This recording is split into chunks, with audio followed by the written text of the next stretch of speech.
Le premier objet de cette université foraine, c'est de s'installer sur un site. Donc nous serons en permanence installés dans les bureaux qui sont derrière moi. Donc ce centre d'animation qui en septembre va aller dans ces nouveaux locaux va retrouver donc, de nouvelles activités, c'est-à-dire qu'on va recycler ou réemployer un bâtiment qui est donc un centre d'animation pour en faire peut-être la première cité de chantier de cet endroit que l'on va aménager ensemble. Alors pour ça c'est compliqué parce qu'il faut avoir des outils techniques, on pourrait dire, comme des maquettes, des plans, des photos. On ne fonctionne que par expérimentation.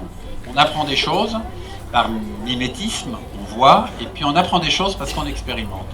Ici, ce soit un lieu d'expérimentation, de transmission et d'appropriation. C'est pas d'y venir pour recevoir quelque chose, mais c'est d'y venir pour y agir avec d'autres et oser le faire. Ça veut dire que c'est une ville ou un quartier qui est normal, il est convoité, il donne envie d'y habiter et envie d'y travailler.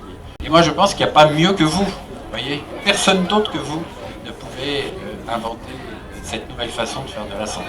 On va rester longtemps, l'idéal serait qu'on reste 3 à 4 ans sur ce site, parce que c'est le temps long qui fait la ville, c'est pas un temps d'événement. C'est peut-être la maison de la vie, voilà, on peut l'appeler comme ça. Bonjour à tous, alors on va commencer par un petit court-métrage pour introduire un peu la discussion d'aujourd'hui. Donc le documentaire s'appelle Corpus Corpus de Christophe Loisillon et qui va introduire un peu la discussion autour du soin. Ensuite on aura un petit temps d'échange, on a un sociologue de l'ITSRA, l'Institut de Travail Social d'Auvergne, qui vient discuter de la question du soin.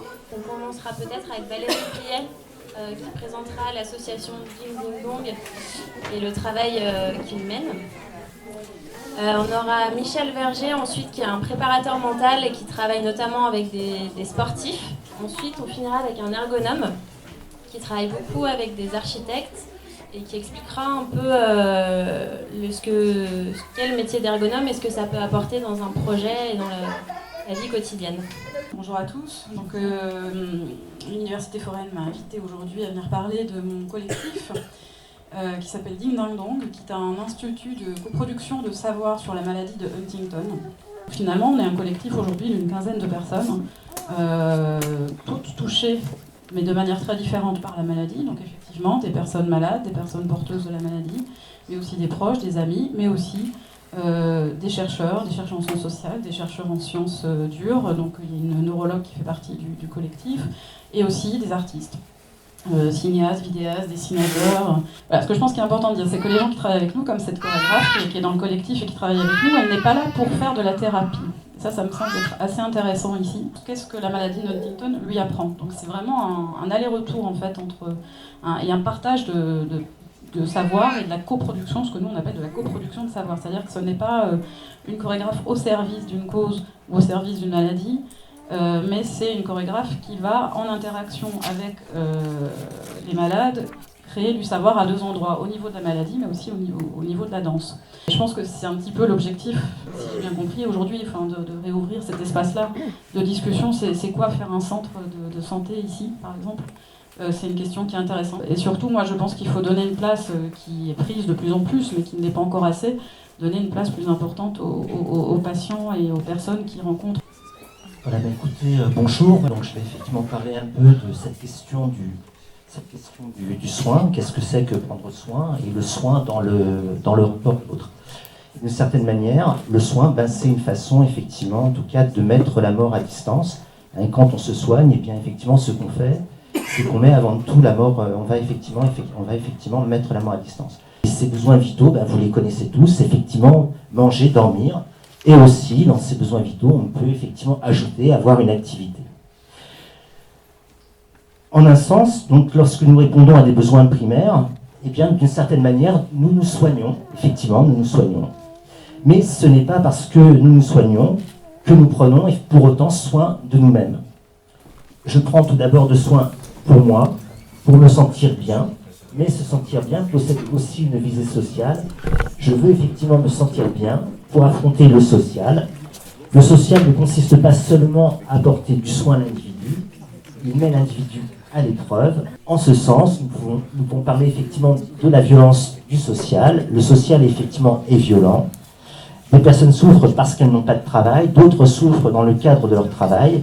Aussi, prendre soin de soi, c'est se mettre dans des conditions physiques et mentales pour affronter l'autre, le regard de l'autre. Si on revient à la base donc, de ce centre médical qui va s'installer ici, donc qui va apporter donc, une médecine traditionnelle, plus, je crois, une infirmière, sans doute une sage-femme, peut-être un kiné.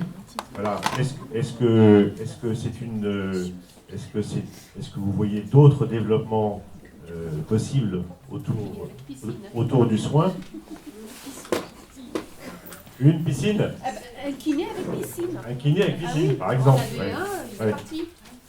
Et si on ne s'aime pas soi-même, on ne peut pas aimer les autres. C'est impossible. D'abord, les gens, il faut qu'ils commencent à s'aimer et pour pouvoir apporter quelque chose à l'autre. Parce que la personne qui ne s'aime pas, qui se morfond, qui dit nanana, il n'arrivera pas à aimer les autres, il ne pourra pas puisqu'il ne peut pas avancer dans sa vie. Mais une bonne partie des gens ne font pas un geste gratuit. Ils attendent quelque chose en échange. Et la vie, c'est pas ça.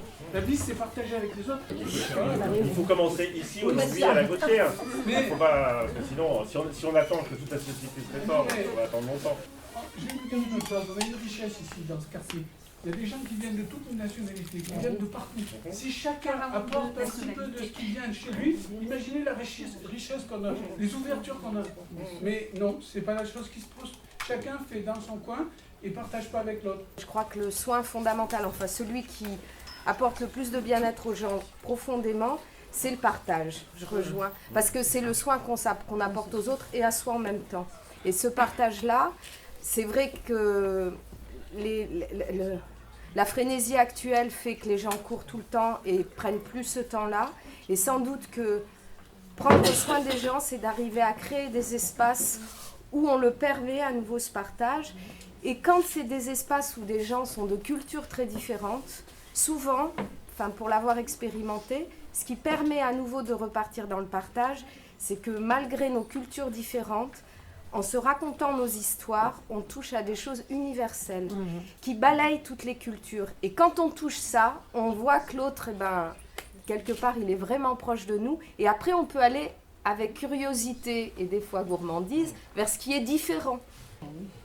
Et puis après, il y a quelqu'un qui va nous parler de préparation mentale. De la préparation mentale des sportifs. La préparation mentale, c'est deux choses. C'est des habiletés mentales qu'on apprend et qui sont très intéressantes parce qu'on peut ensuite les divulguer dans le cadre de la vie au quotidien. C'est pour ça que tout à l'heure, quand j'entendais parler de santé, on peut très bien envisager de la préparation mentale pour tout le monde, pour des élèves qui vont au collège, pour vous qui êtes partis pour un entretien ou tout simplement au quotidien quand vous allez au travail.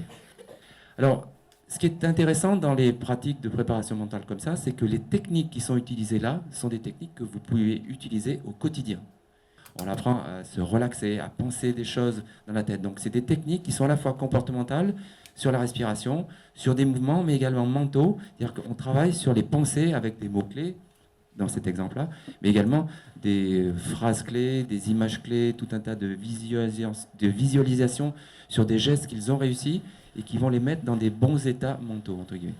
Donc c'est pour ça, tout à l'heure, j'entendais hammam, j'entendais tout un tas de choses. Je pense qu'il faudrait penser également à de la pratique physique. Pas sportive, pas nécessairement de la pratique avec de la compétition, des enjeux, etc. Simplement de la pratique régulière, modérée, et donnera certainement des résultats très intéressants. Est-ce que vous avez une idée de ce que peuvent être des ergonomes? À quoi ils peuvent contribuer, d'après vous? Je pense que c'est très utile l'ergonomie, sauf que souvent quand même, là, je ne connais pas la situation existante, mais souvent il y a des utilisateurs. On a parlé de maître d'ouvrage, donc celui qui paye, et de maître d'œuvre, celui qui conçoit, mais entre les deux, il y a des utilisateurs. Donc il y a les chirurgiens, les infirmières, les brancardiers, etc. Je pense que si on les fait parler, on arrive à comprendre où est le problème et peut-être à imaginer, avec Todette peut-être, mais à imaginer des solutions. Et donc par extension, ce qu'on est en train de faire un peu ici à la Gautière, c'est de faire en sorte qu'il n'y ait pas d'un côté un maître d'ouvrage et de l'autre côté un maître d'œuvre, et que ça passe directement de l'un à l'autre et que, en effet, dans le processus de conception, on chinte la partie utilisateur, c'est de faire en sorte ici que l'utilisateur soit associé au projet, ou en tout cas soit un des maillons de la chaîne du projet.